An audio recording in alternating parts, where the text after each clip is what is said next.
Welcome everyone. Before I get started on today's video, I have a big favor to ask of all of you.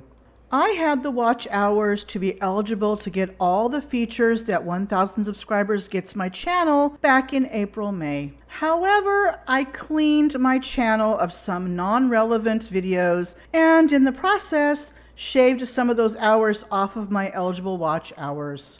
As of the recording of this video, I need about 1,000 more. If you could just put one of the playlists on in the background while you are doing something, I would really appreciate it. And if you could share this message to others, I would really appreciate it. Well, now that business is out of the way, it's time to cover Level Earth Observer's official Virgin Galactic review. I know. Not Level Earth Observer again. Look, I know I said I would cover it in my last video, then said I wouldn't cover it due to time constraints when recording and editing the last video, then adding text that said, perhaps I will cover it along with his actual Virgin Galactic flat review video when it is available. So now here we are. Anyway, let's begin, shall we? So, does Richard Branson and his Virgin rocket spaceplane provide anything else other than the usual tosh we've gotten used to over the last 7 years? Let's have a look.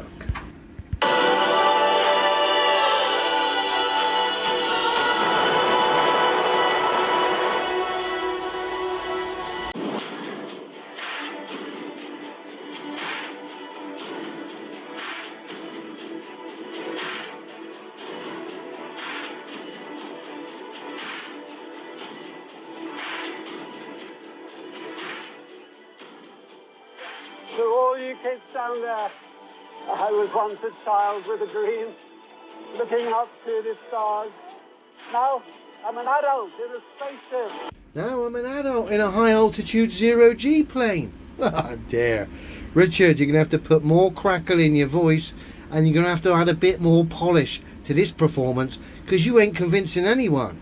Your pals in the background are just giving this nonsense away anyway. Oh, dear. I pretty much nailed my parody of him doing this review, didn't I?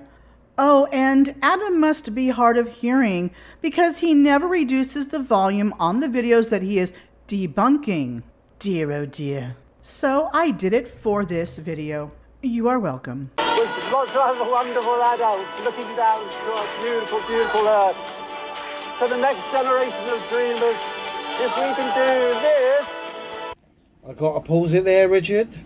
Just now we saw quite a large amount of curve. Now it would seem the Earth is concaved.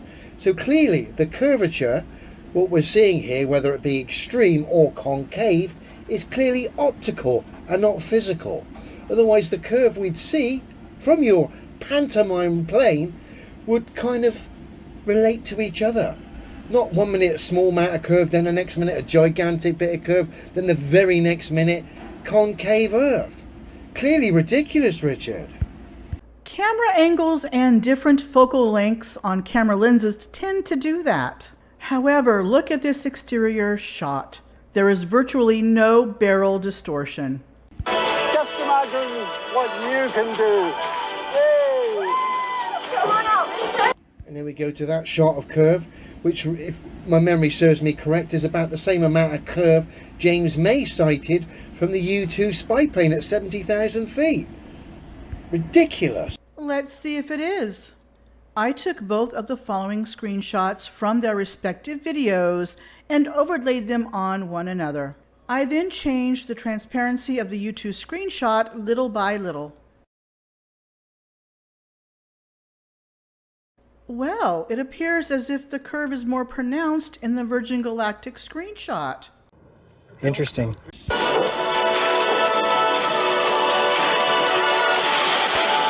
It's just a glammed up 0G plane. That's it.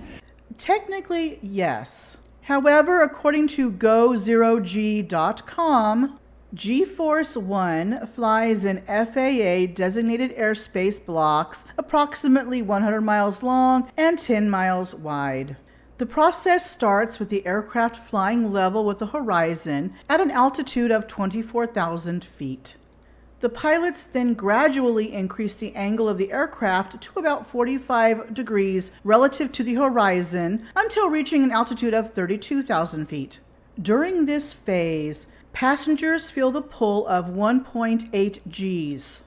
Next, the plane pushes over the top of the parabolic arc and the zero gravity phase begins. For the next 20 to 30 seconds, everything in the plane is weightless. Finally, the plane gently pulls out of the maneuver, allowing flyers to gradually return to the floor of the aircraft. The maneuver is flown 15 times over the course of the flight, each taking about 10 miles of airspace to perform. In addition to zero gravity, flyers aboard G-Force 1 experience lunar gravity, 1/6 your weight, and Martian gravity, 1/3 your weight, achieved by flying a wider arc over the top of the parabola. On a typical flight, parabolas are flown in sets of 3 to 5, with short periods of level flight during each set. We've got good old Beth in the back there in her wide open, blown away pose that she likes to use. Her mouth is always open here for these publicity shots, as if to say, I'm blown away. But what we're seeing is just a zero-G plane and ridiculous visuals. Ugh. The following clip was recorded live and shown later because the signal was cutting out during the live broadcast. That tends to happen when something is moving fast and the signals can't keep up. I have added some background music and a timer to show that this could possibly not be a zero-G plane. 5, 3, 2, 1, release. Fire.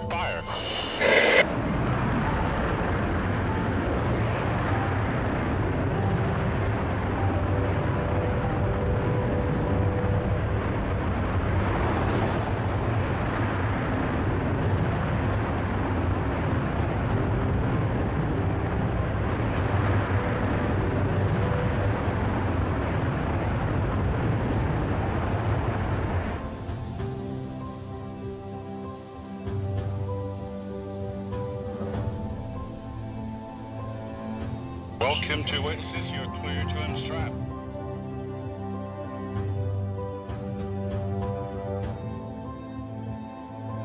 Welcome to space. To all you kids down there, I was once a child with a dream, looking up to the stars. Now I'm an adult in a spaceship with lots of other wonderful adults looking down to our beautiful, beautiful Earth. To the next generation of dreamers, if we can do this, just imagine what you can do.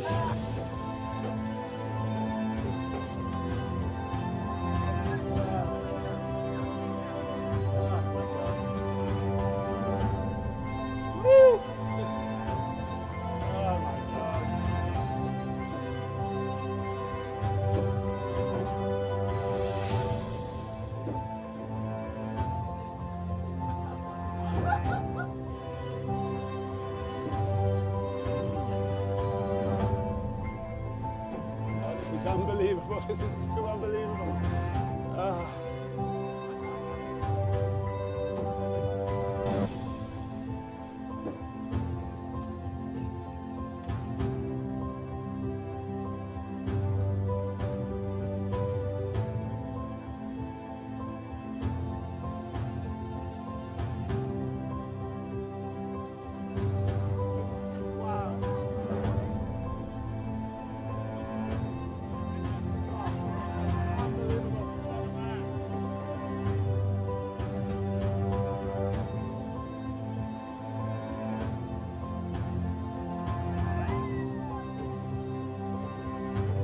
And please return to your seats and strap in. Approaching re-entry. Get back up.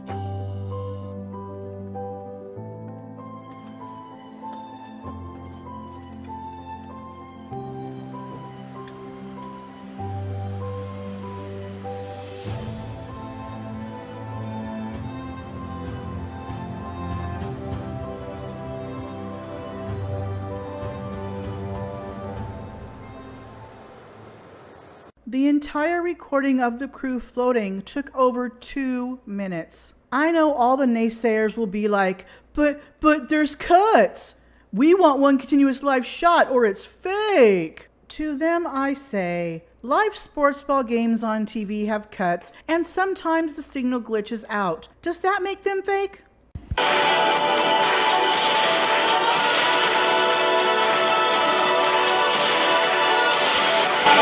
Notice that window trim there seemed a bit loose. Fucking joke. And we got Beth there with her mouth wide open, blown away. I wonder if her jaw ached after this promotion.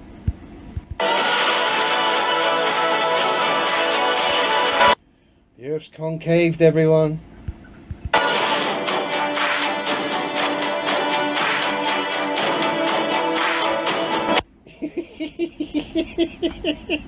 You gotta love good old Beth. Constantly got her mouth open here for these publicity shots. I mean, who looks like that? Even me looking out that window, I'm sorry, my mouth wouldn't be open like that. Ridiculous, particularly given the fact the Earth looks again slightly concaved. Apparently, Adam couldn't be bothered to find and review the original video without all the background music. If he had, he would have seen why her mouth was open like that. Oh, and I amplified the audio for good measure.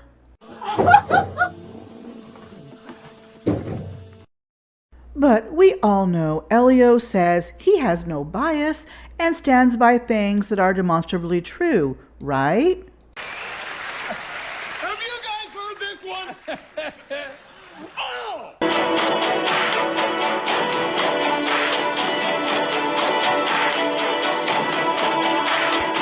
And then we come to the top two boys here. Hang on, let's come back a smidge. There they are. Motorbike hats, boiler suits, washing up gloves and Spitfire breathing apparatus. But bearing in mind, just behind them, all the people we've just seen jumping about in their zero-G plane haven't got protection. Just highlighting the absurdity of all this. I don't think they've gotten anywhere near as high as they say they have, just a bit higher than your average zero-G planes. And of course, given that, they get a little bit more zero-G time. That is all this is. Just a zero-G plane, glammed up with a bit of space propaganda sprinkled on it. I'm very disappointed. I foolishly thought here that they might have upped their game and used this as a great opportunity to cite something that would give the space fans something to be proud of. But no, they've just dumped on the very people that have to defend this tosh. Ah dear, who would have thought? Utter nonsense. Of course the pilots are in pressurized suits. They are flying the plane. The passengers are just along for the ride. The passengers have access to oxygen just like passengers on your average plane do should the plane somehow depressurize. But the pilots have to rely on their suits and masks as they would be acting quite quickly should something happen. Oh, and your average zero-G plane gets to a height of 32,000 feet, while the Virgin Galactic flight flew to a height of 279,840 feet. I would say that's more than a bit higher. Richard Branson and Jeff Bezos may be flexing their extreme wealth and see a new business opportunity, but, like it or not, that is sometimes how humans have advanced on this planet. The fact that Adam is extremely disappointed means that it didn't match up to his demonstrable reality. Dear oh dear.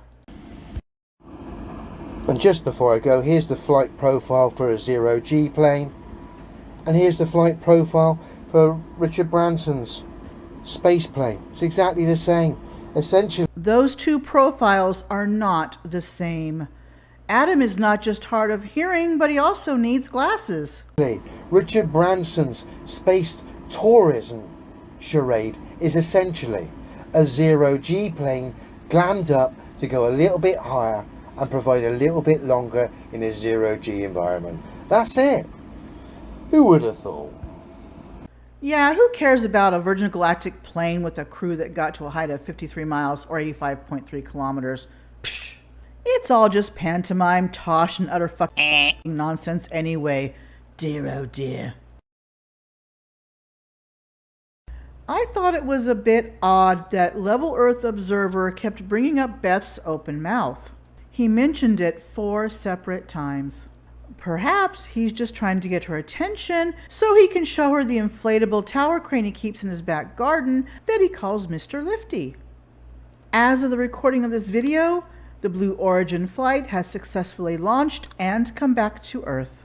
And of course, Level Earth Observer has already put a video out about it. Watch this channel as I will be covering that video. Thank you for watching. See you in the next video.